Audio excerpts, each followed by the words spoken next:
Hello student, welcome back our YouTube channel Ashish Tiwari. I hope you doing are well. My name is Muskan and आज की इस video के अंदर हम बात करेंगे हमारे एजुकेशन का ही सब्जेक्ट है। लास्ट वीडियो के अंदर हमने इसकी फर्स्ट यूनिट की फर्स्ट जो चैप्टर है उसको कवर किया था। इसका नाम था, एक देख लेते हैं पहले, एजुकेशन मीनिंग एम्स एंड हमने एजुकेशन के मीनिंग्स एम्स एंड उसके प्रोसेस को चैप्टर नंबर फर्स्ट के अंदर कवर किया था। शिक्षा के अर्थ को, उसके उद्देश्य, उसकी प्रक्रिया को हमने पार्ट नंबर 1 में उसको समझा था। अब बात करेंगे पार्ट नंबर 2 की है, उसमें हम पढ़ेंगे हम इसके concepts of education, teachings, trainings, learning और इंडाइटेशन, स्कूलिंग एंड एजुकेशन के बारे में। ठीक है, चैप्टर नंबर 2 में शिक्षा की अवधारणा को समझेंगे। शिक्षण, प्रशिक्षण, अधिगम, मतरोपण, स्कूलिंग और शिक्षा, इन सभी विधियों को हम चैप्टर नंबर 2 के अंदर इसको कवर करेंगे। तो आज के इस वीडियो के अंदर हम कवर करेंगे चैप्टर नंबर 2 को। ठीक है, चैप्टर वाइज सारी वीडियोस हम कवर करेंगे, तो सारी वीडियोस ध्यान से देखिएगा, तभी आपके जो सारे जो कॉन्सेप्ट है रिलेटेड टू चैप्टर्स, जो भी आपके डाउट्स है वो आपके क्लियर हो जाएंगे। ठीक है, डेली अपडेट्स के लिए आप हमारा व्हाट्सएप चैनल ज्वाइन कर सकते हैं, जिसकी लिंक आपको डिस्क्रिप्शन बॉक्स में दी गई है, वहां से जाकर आप लोग ज्वाइन कर सकते हैं। और अगर कोई फर्स्ट टाइम इस चैनल पे विजिट कर रहा है तो चैनल को सब्सक्राइब कर लीजिए, इससे आने वाली वीडियोस की अपडेट आपको टाइम टू टाइम मिल सके। और वीडियो को लाइक जरूर कीजिएगा, अपने दोस्तों के साथ शेयर करना मत भूलिएगा। ठीक है, चलो वीडियो स्टार्ट करते हैं। हाँ, तो मैंने आपको इस चैप्टर का नाम बताया, concepts of education, teaching, trainings, learning, indoctrination, schooling and education के बारे में। तो अभी इसके सबसे पहले हम इसका इंट्रोडक्शन देख लेते हैं, फिर पूरे कॉन्सेप्ट करके मैं स्टेप बाय स्टेप इसके सारे जो पॉइंट्स हैं इसको हम कवर करेंगे। तो आप ध्यान से समझिएगा, आपको समझ में आ जाएगा। एक बार समझ में नहीं आता दोबारा वीडियो देखिए, लेकिन आपको समझ में आ जाएगा। फिर भी आपको कोई डाउट होता है कमेंट सेक्शन में आप लोग पूछ सकते हैं, या फिर इंस्टाग्राम पेज पर भी फॉलो करके आप लोग पूछ सकते हैं। सबसे पहले हम इसका इंट्रोडक्शन देखेंगे कि this unit discuss some important concept related to the education such as teaching, training, learning, indoctrination, schooling and propaganda. तो जो ये जो यूनिट है इसके अंदर शिक्षा से जुड़े जो कुछ महत्वपूर्ण जो विचार है, जो पॉइंट्स हैं, उसके बारे में बताया गया है। और इसके अंदर आपको बताया है कि शिक्षण के बारे में, प्रशिक्षण विधि के बारे में, अधिगम, हाँ, जिसके अंदर प्रशिक्षण, अधिगम मतलब सीखना, और मित्रोपण, इंडोक्ट्रिनेशन, स्कूलिंग एंड शिक्षा का जो अंतर है, उसका जो प्रचार है, प्रचार मतलब प्रोपेगेंडा है, इन सभी के द्वारा इसको समझने के लिए आवश्यक है हमारे लिए। तो इसके बिना हम एजुकेशन के जो पॉइंट ऑफ व्यू है, उसकी जो इंपॉर्टेंस है, इनके बिना हम उसको नहीं समझ सकते। तो ये सारी चीजें वो है इंपॉर्टेंट है, क्योंकि जो शिक्षा है ना, ये शिक्षा की जो प्रक्रिया है उसको व्यापक रूप से इसको परिभाषित भी करता है, और ये बताते हैं कि समाज में ज्ञान, कौशल, विचार किस पीढ़ी से दूसरी पीढ़ी तक कैसे पहुंचता है। तो ये सारे जो प्रोसेस है, ये इन पॉइंटों के थ्रू ही हम इस एजुकेशन के प्रोसेस को हम समझ सकते हैं। ओके, तो understanding this idea is essential because they define how knowledge, और इसकी नॉलेज के बारे में, स्किल्स के बारे में, और इसकी वैल्यूज के बारे में सोसाइटी को बताते हैं। तो and how the process to education works in the shaping individuals. ठीक है, सबसे पहले हम पढ़ेंगे टीचिंग के बारे में, शिक्षण विधि के बारे में। तो जो शिक्षण विधि है उसमें बताया गया है कि teaching is a plan and the purposeful process where the teacher helps students acquire knowledge, skills, values. तो जो शिक्षण है वो एक संयोजित है और एक उद्देश्यपूर्ण प्रक्रिया होती है, जिसके अंदर शिक्षक विद्यार्थी को ज्ञान, कौशल और मूल्य, इन सभी चीजों से अवगत कराता है। ठीक है, तो ये जो केवल व्याख्यान है, मतलब ये देने का एक सीमित नहीं है, बल्कि विद्यार्थियों के लिए सीखने का एक माहौल भी तैयार करता है। और इसका जो हिस्सा है वो शिक्षण के 2 प्रमुख घटक होते हैं। इसमें बताया गया है कि हमारी जो नॉलेज एंड वैल्यूज, इन सब की इंपॉर्टेंस बताता है। और it is not limited to lectures but as also include creating a suitable environment. मतलब सिर्फ ये हमें लेक्चर नहीं देते, समझाते नहीं है, इसमें लर्निंग की पावर भी देते हैं, एक अच्छा एनवायरनमेंट भी हमें प्रोवाइड कराते हैं। तो the key components of the teachings are the teachers, students and subject matter, method and environment. So the relationship between education and teaching is that the education is the both process aimed at the overall personality development, and while the teaching is a part of the education that focus more on the knowledge and the skill development. तो इसके अंदर यही बताया गया है कि जो शिक्षा है, तो जो विद्यार्थी हैं वो केवल इनके सीखने का माहौल ही तैयार नहीं करती हैं, बल्कि ये मतलब ये सीखने का माहौल भी तैयार करती हैं, और उनको लेक्चर देना या उनको व्याख्यान की चैप्टर रिलेटेड चीजों के बारे में बताना है, यही काम नहीं होता। उनका काम ये भी होता है कि उनको सीखने के लिए एक माहौल तैयार करती है और उसका हिस्सा भी है। अब जो शिक्षण है उसके दो मुख्य पार्ट्स हैं, कैसे शिक्षक और विद्यार्थी, विषय वस्तु, पद्धति और वातावरण। तो शिक्षा और शिक्षण दोनों का ही संबंध है कि शिक्षा एक व्यापक प्रक्रिया के रूप में प्रस्तुत है जिसके अंदर जो व्यक्तिगत संबंध है, जो व्यक्तिगत विकास होता है, जबकि शिक्षण और शिक्षा एक ऐसा अंग है जो खास तौर पर ज्ञान अर्जन और कौशल पर ही ज्यादा केंद्रित किया जाता है।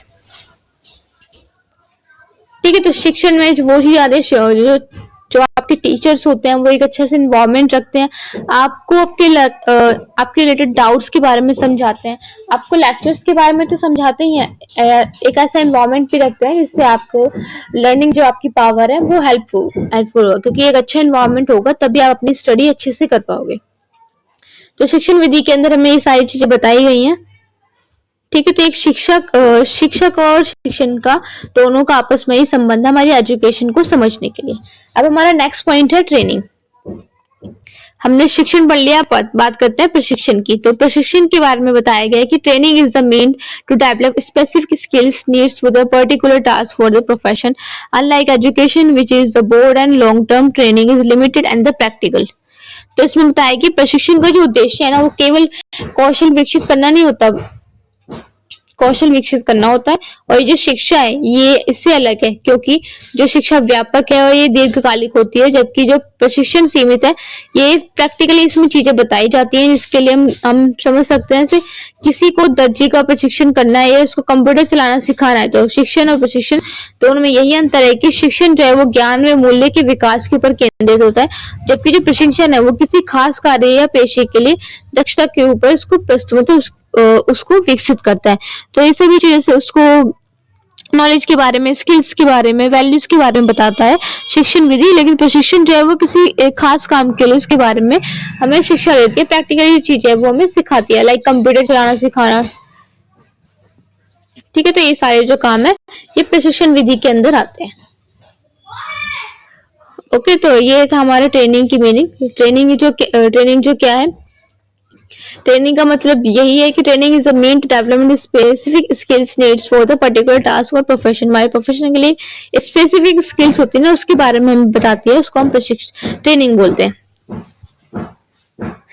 ठीक है, तो आप शिक्षण और प्रशिक्षण आप दोनों के बीच में क्या डिफरेंस है आपको समझ में आ गया होगा। बात करते हैं लर्निंग की, मतलब सीखना।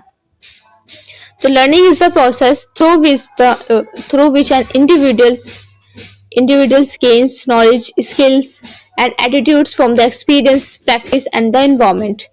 तो अधिगम वो प्रक्रिया है जिसके माध्यम से व्यक्ति अपने अनुभव के बारे में तो उनके अनुभव, अभ्यास और वातावरण से ये सारी चीजें हैं वो सीखता है। तो इससे प्रभावित करने वाले जो कुछ कारक हैं वो ये हैं बुद्धि, रुचि, प्रेरणा, स्वास्थ्य, वातावरण, अध्यापन, ये सभी इसी की विधि है। तो अधिगम के 3 रूप होते हैं, संज्ञानात्मक अधिगम मतलब ज्ञान और समझ से जुड़ा हुआ, और भावनात्मक अधिगम मतलब मूल्य, भावनाएं और दृष्टिकोण से जुड़ा हुआ, और मनोदैहिक अधिगम मतलब कौशल और शारीरिक गतिविधियों से जुड़ा हुआ। तो ये सारे जो इसके तीनों इसी के पार्ट है अधिगम मतलब सीखने के। तो कुछ चीजें जो है वो हम संज्ञात अधिगम मतलब ज्ञान और समझ के थ्रू समझते हैं, लेकिन कुछ जो है वो भावनात्मक रूप से समझने के पॉइंट ऑफ व्यू होते हैं, एंड जो कुछ जो होते हैं वो हमारे शारीरिक गतिविधियों के द्वारा ही हम इसको समझते हैं। ठीक है, तो लर्निंग इज द प्रोसेस, जैसे मैंने बताया आपको, learning is the process which through the individual gain knowledge, skills, attitudes from the experience, practice and the environment, and the factors affecting learning includes intelligence, interest, motivation, health, environment and teaching methods. तो these are the main 2 forms of learning.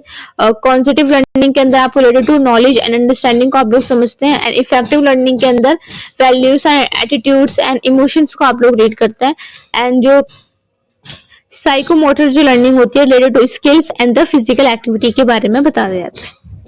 ठीक है, अब बात करते हैं मतारोपण के बारे में, इंडोक्ट्रिनेशन के बारे में। तो indoctrination means imposing the certain beliefs of the ideologies on the learners without giving them the freedom to the questions and think। एक क्लास है, क्लास के अंदर बहुत सारे स्टूडेंट हैं, टीचर्स उनको टीच कर रहे हैं, मतलब उनको वो पढ़ा रही है, हम लोग ये चैप्टर्स को कवर कर रहे हैं, तो इस चैप्टर के पढ़ने के बाद या चैप्टर्स के पढ़ने के बीच में आप लोगों के कोई डाउट्स होते हैं, क्वेरीज होती हैं, तो वो क्वेश्चन अपनी क्लास में या कोचिंग्स में, मतलब आप कहीं भी अपनी स्टडी कर रहे हैं तो वहाँ पर आप लोगों को लोग पूछते हैं। सोल की क्लासेस होती है, वहाँ पे कोई टीचर्स आपको अगर क्लास देती है एंड वो अपने टॉपिक्स को क्लियर करके आपको बताती है, तो आप क्वेश्चन समझते भी, आप टॉपिक समझते हो एंड उस टॉपिक से रिलेटेड जो क्वेश्चन क्वेरीज करते हो, तो टीचर्स तो टीचिंग का मतलब यही है। तो इंडोक्ट्रिनेशन के अंदर में यही बताया गया है कि जो टीचिंग है उसमें आप अपने क्वेरीज पूछते हो, अपने क्वेश्चन आस्क करते हो, अपने जो डाउट्स हैं वो क्लियर करते हैं।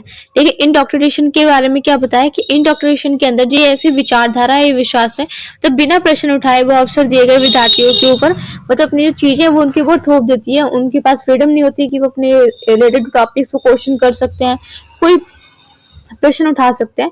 तो ये सारी चीजें इंडोक्ट्रिनेशन में नहीं आती है, वो जो चीजें हैं वो विद्यार्थियों के ऊपर थोपी जाती हैं।